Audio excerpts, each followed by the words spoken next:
जय हिंद मेरे प्यारे दोस्तों। जय हिंद मेरे प्यारे दोस्तों। कैसे आप लोग अच्छे होंगे। तो हम गुरु सर आपका अपना YouTube channel access content centre का फिर से एक बार स्वागत करता हूँ। तो पिछले वीडियो में हम मैथ कुछ मतलब हिंदी चालू किए थे। इस वीडियो में हम 12.1 मैथ चालू करने वाला लेसन 12। तो देखिए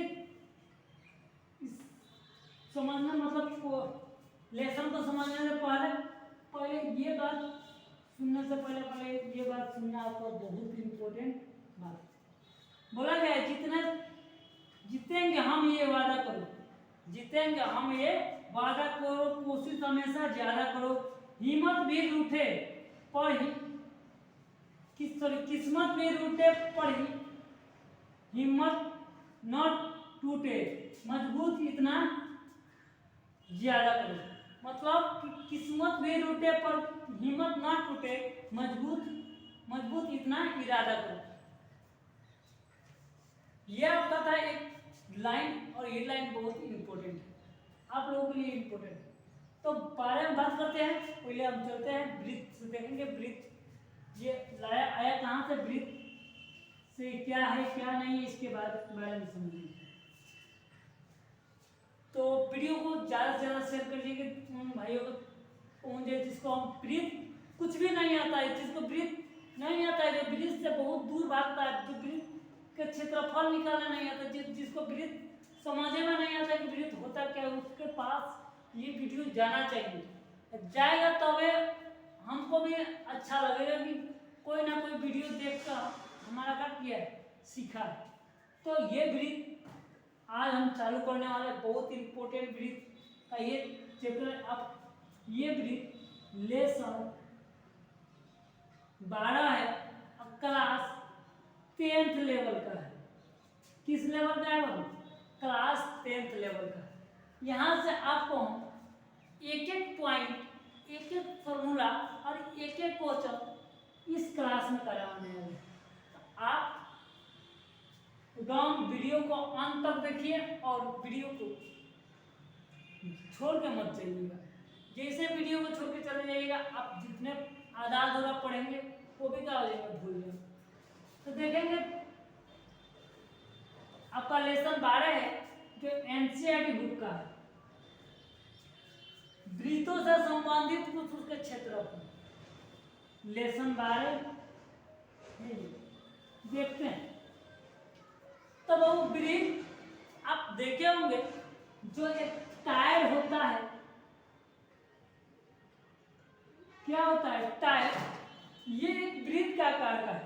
मतलब दुनिया में जो गोल है, दुनिया में क्या है आपका गोल है, वो भी एक क्या है, ब्रीथ है।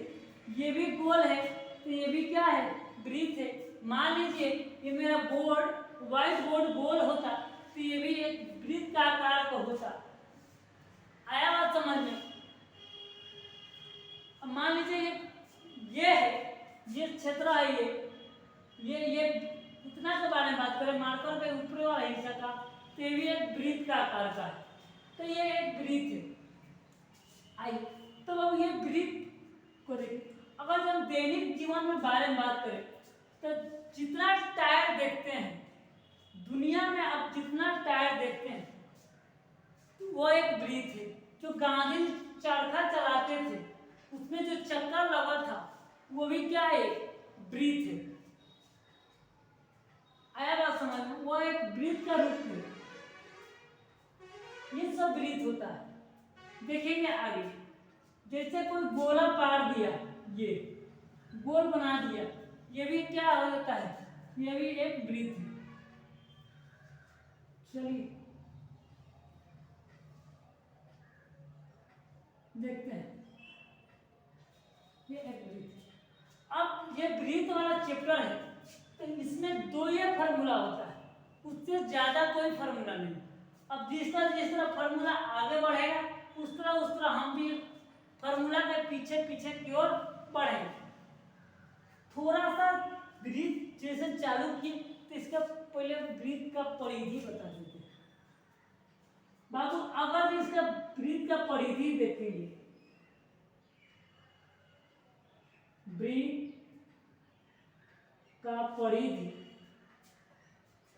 परिधि के छोड़िए, अगर जो वृत्त के बारे में बात करें तो ये एक वृत्त है। मान लीजिए बाबू हम आपको यहाँ से एक लाइन खींचने को कह दें,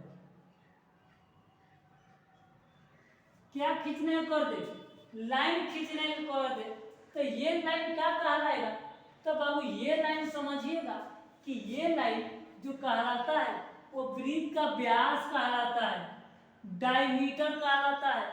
क्या कहलाता है बाबू, वृत्त का डायमीटर कहलाता है, मतलब सर्कल का डायमीटर। यहाँ हिंदी में बात करें तो वृत्त का व्यास, वृत्त का व्यास, तो यहाँ पर लिख देते हैं बाबू वृत्त का व्यास। तो ए से लेके बी तक को हम बोलते हैं वृत्त का व्यास, वृत्त का व्यास। अगर हम थोड़ा सा बारे में बात करें तो इस लाइन को बोलेंगे हम वृत्त का व्यास, वृत्त का व्यास। अब आपको याद होगा कि बाबू जब ये एक लाइन खींच दिया गया है, एक चक्का बना दिया गया है, अगर जो यहाँ पे एक हम गोल लगा देते हैं तो उस रिंग को, जो साइकिल का रिंग होता है वो घूमता है। क्या होता है बाबू, ये घूमेगा, जब ये घूमेगा ये रिंग यहीं पर रहेगा, रिंग मतलब वो उसके बीच में जो लगाया जाएगा वो वहीं पर रहेगा। तो बाबू इसके बीच का ये 1 डिग्री ये जो कोण बनेगा यहाँ पे, अगर जो इतना के बारे में बात करें तो 360 डिग्री का बनता है, और एक चक्कर लगा दे तो 360 अगर जो आधा का बात करें तो 180 डिग्री का होता है, और पूरा एक चक्कर लगा दे तो 360 डिग्री का कोण बनेगा। तो अब तो देख लेते हैं कि वृत्त में, वृत्त के द्वारा बनाया गया कोण, वृत्त के द्वारा बनाया गया कोण कितना होता है, 360 होता है। एक वृत्त द्वारा बनाया गया कोण कितना होता है, 360 होता है। याद रखिएगा कितना होता है, 360।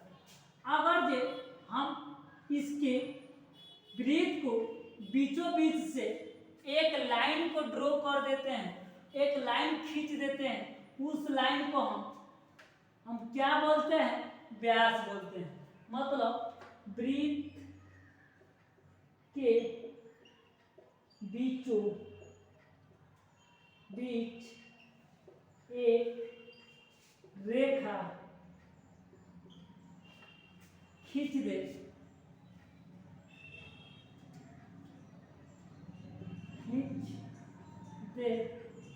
उस रेखा को खुद खींच दे तो उस रेखा को हम व्यास बोलते हैं। क्या बोलते हैं बाबू, व्यास बोलते हैं। मान लेते हैं बाबू यहाँ ओ मान लीजिए, क्या ओ मान लिए, ओ मान लिए। जब यहाँ ओ मान लिए तो ये व्यास को 2 भागों में बांट देगा। कितना भागों में बांटेगा, वो 2 भागों में। तो बाबू व्यास को लिख सकते हैं, व्यास मतलब कि हम ए बी को लिख सकते हैं, व्यास नाम लिख के हम ए बी लिख सकते हैं। बाबू ए बी लिख सकते हैं कि ए बी को 2 भागों में बांट दिया गया है, एक ओ ए एक ओ बी, मतलब ओ ए प्लस ओ बी, मतलब ए बी को 2 भागों में बांट दिया गया है, एक ओ ए एक ओ बी, इसको 2 खंड कर दिया गया है। अब और के बारे में बात करें कि बाबू ए बी बराबर मेरा होता है व्यास, मतलब वृत्त के बीचों बीच खींचा गया रेखा को व्यास कहते हैं। तो अब उसको हम ए बी को हम व्यास कह सकते हैं। क्या कहेंगे, व्यास कहेंगे। ठीक है, इसको व्यास मान लीजिए, कोई दिक्कत, तो इसको ए बी को व्यास मान लेंगे। तब अब इस लाइन को, जो ये एक लाइन है, जो यहाँ पर एक लाइन है, तो यहाँ से लेके यहाँ तक एक हिस्सा है, यहाँ से लेके यहाँ तक एक हिस्सा। तब अब जितना ए ओ होगा उतना भी वही ए बी भी होगा, ओ बी भी होगा, तो कह सकते हैं ओ ए और ओ बी दोनों आपस में क्या है, बराबर है। कह सकते हैं कि ए ओ और ओ बी दोनों आपस में बराबर है। तो यहाँ पर कह सकते हैं ए ओ प्लस ओ ए ओ भी लिख सकते हैं, ओ बी की जगह पर। आगे चलते हैं, व्यास बराबर 2OA 2OA। बाबू ये जो इसका आधा कर दिया जाता है तो इसको हम त्रिज्या बोलते हैं। क्या बोलते हैं, त्रिज्या बोलते हैं। इस त्रिज्या को हम आर्क रेडियस बोलते हैं। क्या इंग्लिश में रेडियस है, हिंदी में त्रिज्या। इसको हम आर से सूचित करते हैं। तो अब ये भी आर होता है, ये भी आर होता है, तो ये भी आर और ये भी आर, तो दोनों आर आर हो जाएगा। तो आगे देखेंगे, यहाँ है 2 गुणे ओ ए बराबर आर, तो 2 गो आर बराबर व्यास। इसका मतलब 2 गो आर बराबर व्यास। अगर जब हम आर के मान निकालें, यहाँ पे आर बराबर तो गुणा में उधर जाएगा तो भाग में हो जाएगा। तो व्यास आर बराबर व्यास बटा 2, यही आपका त्रिज्या निकल के आता है। क्या निकल के आता है बाबू, त्रिज्या निकल के आता है। त्रिज्या हमारा निकल के आता है व्यास बराबर व्यास बटा 2, व्यास बटा 2, यह आपका त्रिज्या निकल के आता है। बताइए यहाँ तक समझ में नहीं आया होगा तो एक एक पॉइंट समझ में आएगा, हम आपसे वादा करते हैं। आपसे वादा करते हैं कि एक एक पॉइंट यहाँ से छूटने वाला नहीं है, चाहे वो आपका ऑब्जेक्टिव क्वेश्चन है या सब्जेक्टिव क्वेश्चन है। अब ये आपका व्यास और त्रिज्या निकल गया, इससे ज़्यादा आपको कुछ नहीं होता है। अब यहाँ पर देखेंगे, कभी कभी क्या होता है ना बाबू कि कोई लड़का है, रख करते हैं,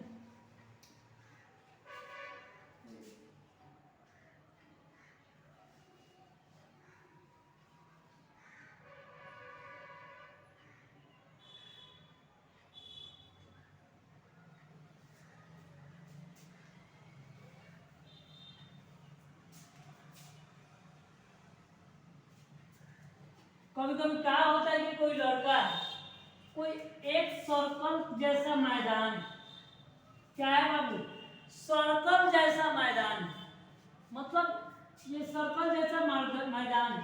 कहता है कि हम इसको एक स्थान से एक चक्कर लगाना चाहते हैं। एक चक्कर क्या करना चाहते हैं, लगाना चाहते हैं। जब ये लड़का यहाँ से मान लीजिए यहाँ से एक चक्कर लगा के यहाँ पर आ गया, तो इस चक्कर लगाया गया इस लाइन को, ये लाइन जैसे ये गया इधर, फिर इधर आया, फिर इधर गया, फिर इधर गया,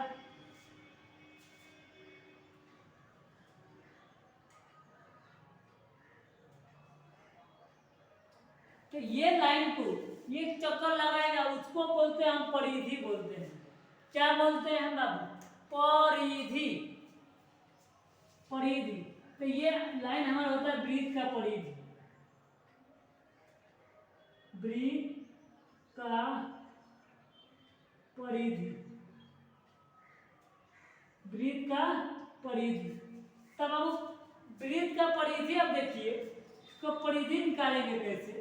मान लीजिए कि इसको यहाँ से यहाँ तक जाने में कौ गो आर, 2 गो आर,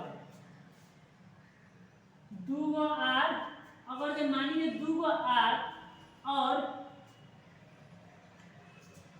एक पाई अपने से लगा देते हैं तो हो जाता है 2 पाई आर। एक परिधि निकालने के लिए वृत्त का परिधि होता है 2 पाई आर। याद रखिए, ये क्वेश्चन आपको ऑब्जेक्टिव में पूछा जाता है कि वृत्त का परिधि क्या होता है, तो 2 पाई आर होता है, याद रखिए।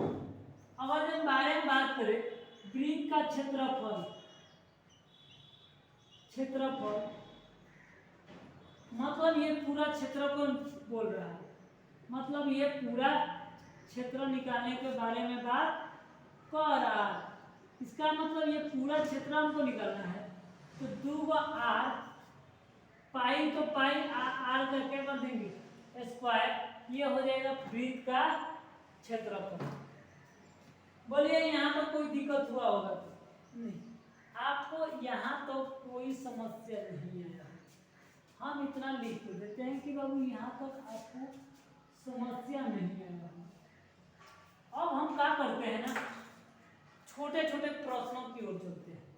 वृत्त का क्षेत्रफल और वृत्त का परिधि, यहाँ तक आपको समझ में आ गया होगा, हम इतना हमको विश्वास है। चलिए जब देखते हैं आप इसके प्रश्न की ओर, तो प्रश्न बहुत प्यारा है। प्रश्न इतना प्यारा है, इतना प्यारा है कि आप कहिएगा कि हम क्या कहें। बहुत प्यारा प्रश्न है। प्रश्नों को लिखते हैं।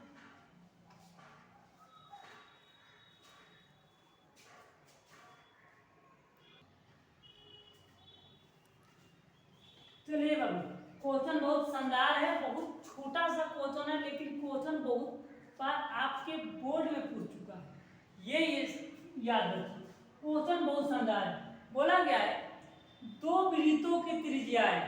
बाबू दो वृत्त, पहले दो वृत्त की त्रिज्या दे दिया है।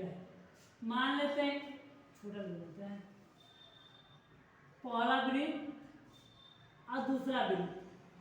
दो वृत्तों की त्रिज्या है क्रमशः, मतलब दो दिया है, एक दिया है 19 सेंटीमीटर और दूसरा का दिया है बाबू 9 सेंटीमीटर। 19 सेंटीमीटर और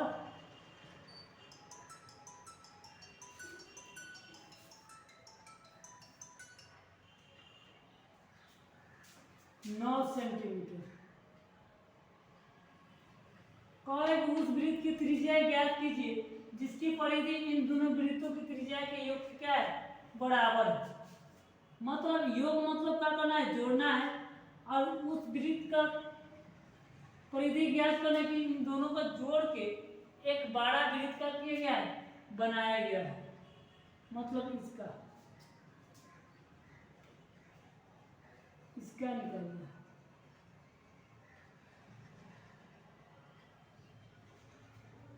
ठीक है, इसका ज्ञात करना है,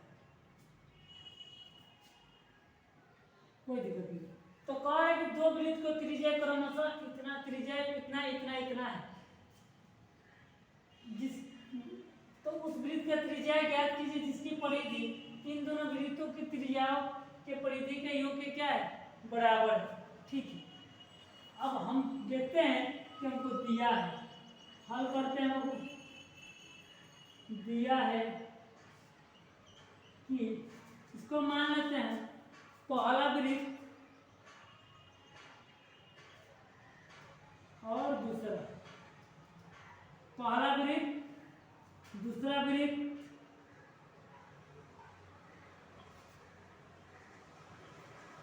और पहला वृत्त, इसको मान लेते हैं कि बड़ा वृत्त, बड़ा वृत्त, कोई दिक्कत, मतलब पहला वृत्त दूसरा वृत्त, इसको मान लेते हैं बड़ा वृत्त। अब देखते हैं कि दिया है कि दो वृत्तों की त्रिज्या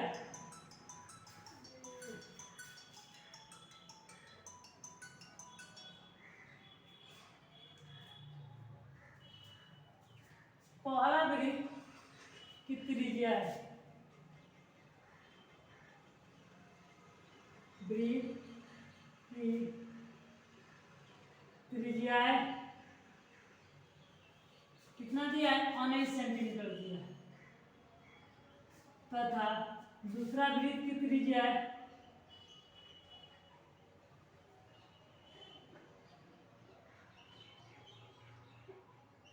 त्रिज्या है 9 सेंटीमीटर दिया है। ठीक है,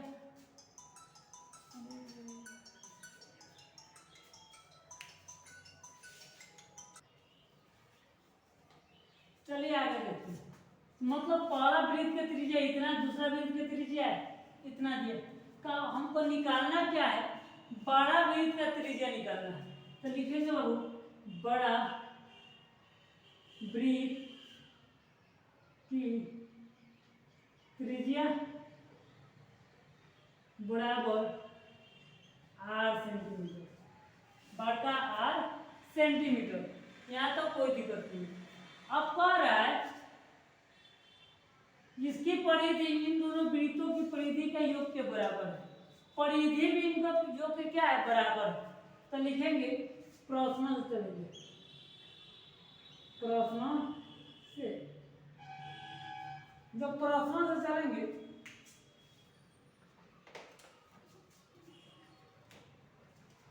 तो देखेंगे, तो लिखेंगे बड़ा वृत्त की परिधि, बड़ा वृत्त की परिधि बराबर, बड़ा वृत्त की परिधि बराबर पहला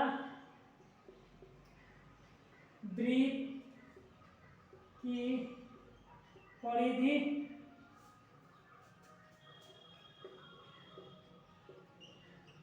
प्लस दूसरा वृत्त की परिधि।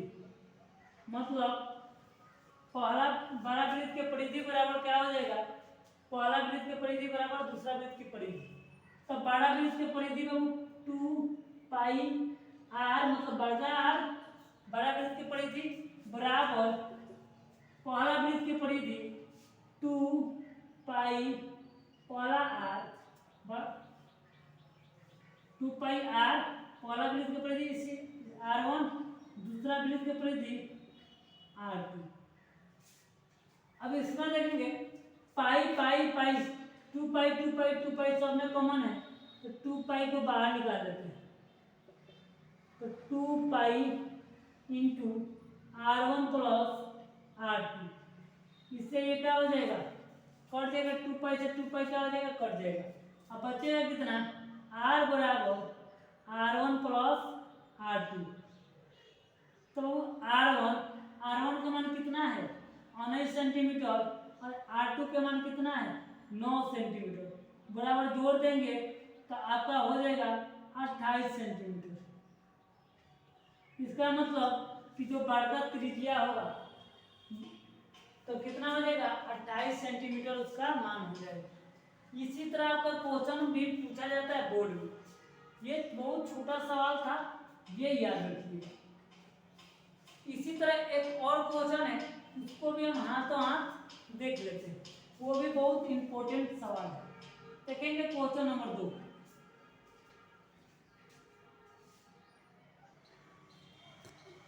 चलिए क्वेश्चन दिया है, ये भी बहुत छोटा सवाल है, लेकिन ये भी ऑब्जेक्टिव में क्वेश्चन पूछा जाता है। दो वृत्तों की त्रिज्या है क्रमशः 8 सेंटीमीटर और 6 सेंटीमीटर है, तो उस वृत्त की त्रिज्या ज्ञात कीजिए जिसका क्षेत्रफल इन दोनों वृत्तों का क्षेत्रफल का योग्य क्या है, बराबर है।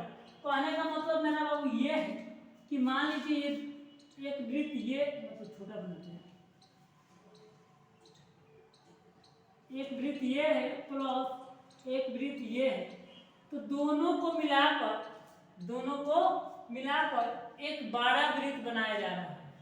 पिघलाकर मतलब पिघलाकर क्या बनाया जा रहा है, बहुत बड़ा वृत्त बनाया जा रहा है। तो उसका मान क्या होगा, मतलब उसकी त्रिज्या क्या होगा, इसका त्रिज्या क्या होगा। तो मान लेते हैं बाबू इसका त्रिज्या 6 सेंटीमीटर, इसका मान लेते हैं 8 सेंटीमीटर। ठीक है,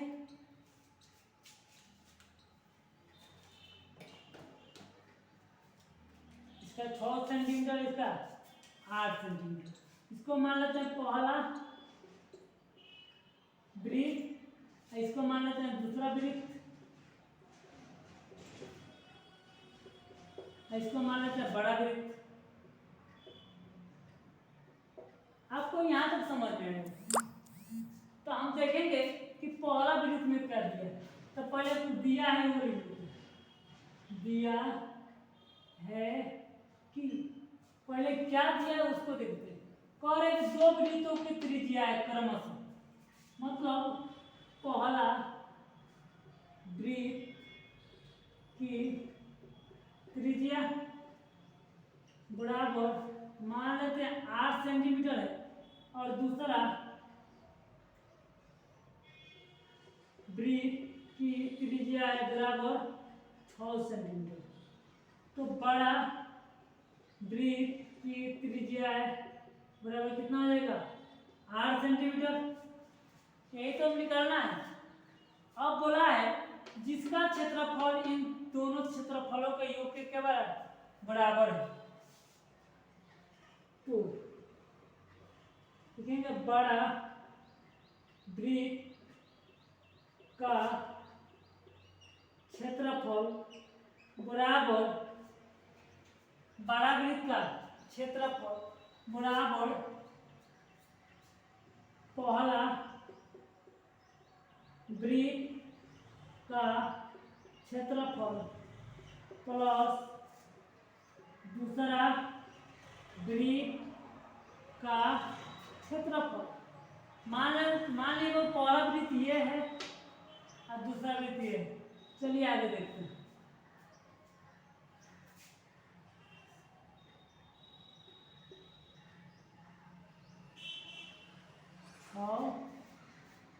चलिए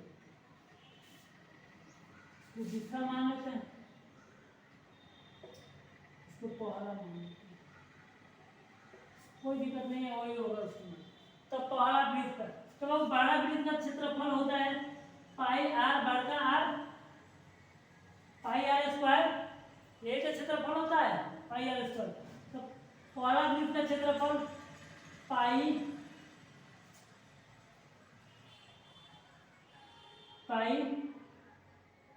R1 प्लस पाई R2। तब पाई आर स्क्वायर जो कहते हैं पाई कॉमन है, तो पाई को बाहर निकाल देते हैं। R1 का स्क्वायर और R2 का स्क्वायर, पाई से पाई क्या हो जाएगा कट जाएगा, बचेगा कितना R1 का स्क्वायर बराबर R1 का स्क्वायर प्लस R2 का स्क्वायर। R1 कितना दिया है 6 सेंटीमीटर प्लस 8 सेंटीमीटर, 6 का 36 8 टाइम 64, जोड़ देंगे हो जाएगा वो 100। R1 R बड़का का स्क्वायर बड़का का स्क्वायर, स्क्वायर इधर आएगा तो हो जाएगा रूट, हो जाएगा R बराबर कितना 10 सेंटीमीटर। तो बाबू हमका हमारा कितना आ गया, इसका 10 सेंटीमीटर हमको इसका त्रिज्या है। बोलिए यहाँ तक कोई दिक्कत? तो यह आपका था बहुत छोटा छोटा सवाल।